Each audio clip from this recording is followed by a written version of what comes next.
Mes précieuses et précieux, bienvenue sur ma chaîne. Aujourd'hui, je vais aborder un sujet qui me tient particulièrement à cœur. Comment dire non ou alors comment mettre des limites dans le soin, dans son travail ou alors dans la vie quotidienne. Pendant longtemps, j'ai fait partie de cette catégorie de personnes qui a du mal à dire non ou alors à mettre des limites. Je pense que cela vient de mon éducation et aussi de mes multiples expériences. Si tu es quelqu'un qui, dans la vie de tous les jours, a du mal à dire non, cette vidéo, elle est pour toi. Dans un premier temps, on va parler de la team soignant parce que en que soignant, on se sait, on se comprend et ceux qui vont passer par là, vous allez vous reconnaître. Quand on va en formation pour devenir aide-soignant ou alors infirmier, peu importe le métier, on se retrouve dans une posture vulnérable. On est étudiant et on va en stage, ce qui fait qu'on a toute une équipe pluridisciplinaire qui nous observe, qui nous suit, qui nous accompagne.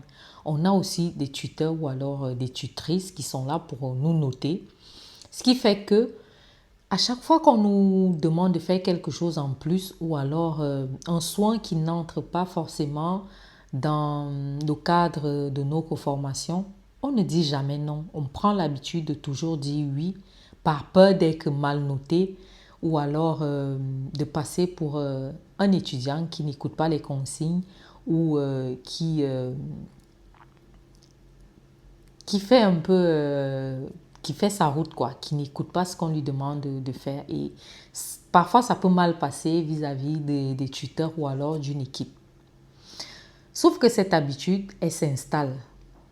Et ce qui fait que quand on, demain après demain, on prend service quelque part, on va dans la même lancée. On arrive dans un service, on nous propose par exemple de faire des missions en plus ou alors on nous rajoute du travail. Parfois, on nous demande même des tâches qui n'entrent pas dans nos plans de travail ou de soins. Mais on fait tout ça parce qu'on a pris l'habitude, quand on était en stage, de ne pas dire non, de toujours tout accepter. Et même quand à l'intérieur de nous, on n'est pas d'accord, on dit oui parce qu'on veut bien passer au sein de l'équipe ou alors vis-à-vis des autres collègues. Et je pense que cette habitude-là n'est pas une très bonne habitude. Pour ma part, je dirais que ça ne vient pas uniquement de mes stages ou alors de mon travail. Le fait d'avoir du mal à dire non vient aussi de mon éducation. J'ai reçu une éducation purement africaine où on nous enseigne le vivre ensemble, on nous enseigne le respect des aînés, le respect de la hiérarchie, on nous enseigne les valeurs du partage, l'entraide. Donc parfois, dire non, ça n'entre pas trop dans les mœurs et cela nous poursuit dans notre vie. Moi, étant donné que j'ai changé de pays, je suis arrivée en France, c'est une toute autre manière de faire. Déjà, dans un premier temps, quand je venais d'arriver, j'avais du mal à, à regarder les gens dans les yeux, à leur parler tout en les fixant dans les yeux. Pour moi, c'était un signe de manque de respect, sauf que ce n'est pas le cas. Ici, quand on s'agresse à toi ou alors à une personne, il est important de fixer la personne dans les yeux. Sauf que moi, dans mon éducation, c'est le contraire. On nous demande parfois de ne pas regarder les aînés dans les yeux. Et ces habitudes-là nous poursuivent dans le travail, dans notre façon de vivre, dans notre entourage et tout. Et parfois, ça devient difficile. Mais bon, qu'est-ce qui m'a donné le déclic de commencer à dire non? Le déclic, il est venu d'un stage que j'ai tellement mal vécu.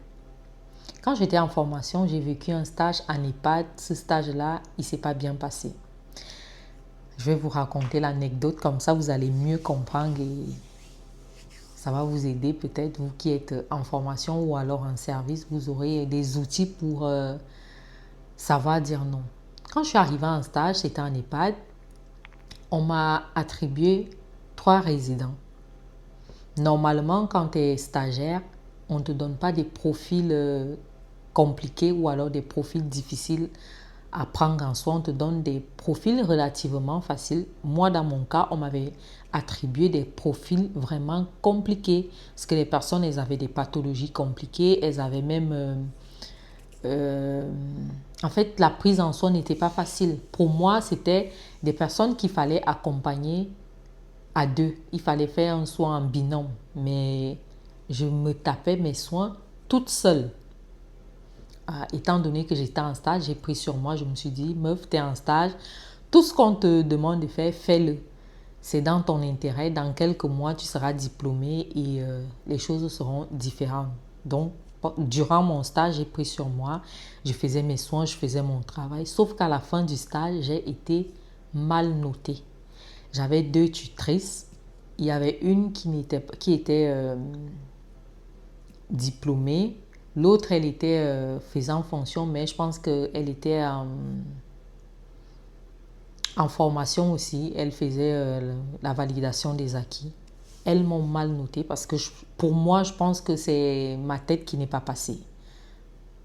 Parce que pour moi, je faisais tout ce qu'il fallait. J'ai bien fait j'ai bien, en tout cas, moi, à mon niveau, j'ai fait ce qu'il fallait pour que je sois au moins bien notée. Ça n'a pas été le cas. Du coup, le stage, il s'est mal passé. Heureusement pour moi, mes autres stages se sont bien passés et finalement, j'ai eu mon diplôme. Quand j'ai eu mon diplôme, je me suis promise une chose. Plus jamais je me laisserai faire. Plus jamais je dirai non quand intérieurement, je pense que je ne suis pas à même de faire ce qu'on me demande ou alors je ne suis pas d'accord. Je me suis promise cela. Donc, à partir de là, j'ai appris à dire non. Aujourd'hui, je dirais que comment je fais pour dire facilement non. Même aujourd'hui, il y a des situations, parfois dans ma famille, qui ne sont pas faciles à dire non, mais j'ai appris à le faire et je pense que ça s'apprend. On ne naît pas avec toutes ces connaissances, on ne naît pas avec cette capacité de pouvoir dire non ou alors cette confiance en soi de savoir mettre des limites. Non, ça s'apprend et moi j'ai appris à le faire en lisant, en, en écoutant des podcasts, en, en mettant aussi une sorte de barrière, en ne me mettant pas en danger par rapport aux autres. J'ai appris à dire non et aujourd'hui ça me sert tellement. Si je peux vous donner quelques conseils, si vous avez du mal à dire non,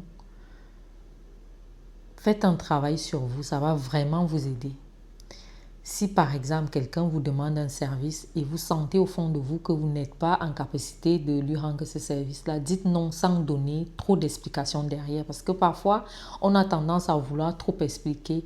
Ah, si je ne peux pas t'aider parce que non. Le parce que parfois, il n'est pas toujours... il n'a pas toujours sa place, il n'est pas toujours important d'expliquer pourquoi on ne peut pas venir en aide ou alors on ne peut pas faire ce qu'on nous demande de faire. Parfois, il est juste important de dire qu'on n'est pas disponible ou alors qu'on ne peut pas faire ce qu'on nous demande et basta. Ne cherchez pas à trop expliquer. Et si j'ai compris une chose avec le temps, c'est que dire non aux autres, c'est se dire oui à soi-même. Quand à chaque fois tu dis oui pour tout, c'est à toi-même que tu dis non. Et imagine quelqu'un te demande un service, tu lui dis oui. En réalisant ce service-là, tu te mets en mal toi-même. Tu le vis tellement mal, mais tu ne peux pas t'exprimer. C'est encore plus douloureux pour toi parce que la personne, elle ne se rend même pas compte que ce que tu lui as demandé comme service te met en mal. Donc, il est important de comprendre que dire non aux autres, ce n'est pas contre eux. Et généralement, quand tu as en face de toi une personne intelligente, une personne qui est capable de comprendre, elle ne le prendra pas pour elle. Elle ne le prendra pas personnellement. Elle comprendra que tu es tout simplement dans l'incapacité de dire oui ou alors de lui rendre ce service-là. Et la vie va continuer sans encombre, sans problème particulier. Bref, je pense que je suis en train de m'éparpiller, Mais ce que je voulais partager avec vous aujourd'hui, c'est qu'il est important dans son travail ou alors dans le soin de pouvoir dire non parce que ça vous, non seulement ça vous protège vous et ça protège aussi votre travail. Imaginez, on vous demande de faire un soin pour lequel vous n'êtes pas formé. Si vous le faites, ça vous met en danger. S'il y a un problème demain après-demain, vous n'êtes pas sûr que la personne qui vous demande de faire ce soin-là sera à même de vous défendre ou alors elle va même reconnaître que elle est derrière cette demande. Donc, franchement, les amis soignants, apprenez à mettre des limites. C'est important. C'est vraiment important de savoir mettre des limites. Nous sommes rendus à la fin de cette vidéo. Si ce que je vous ai partagé tout au long de cette vidéo va vous servir d'une façon ou d'une autre, n'hésitez pas à commenter, n'hésitez pas à partager cette expérience avec d'autres soignants ou d'autres personnes qui ont du mal à dire non. C'est pas juste pour le métier de soignant, ça peut être pour d'autres métiers. N'oubliez pas, il est important de ne pas te perdre dans ton métier. Il y a tellement plus que ça. Prenez soin de vous, n'oubliez pas de vous hydrater. Proposez à boire aux personnes vulnérables, notamment les personnes âgées, les enfants. C'est la canicule. Prenez soin de vous. Ciao.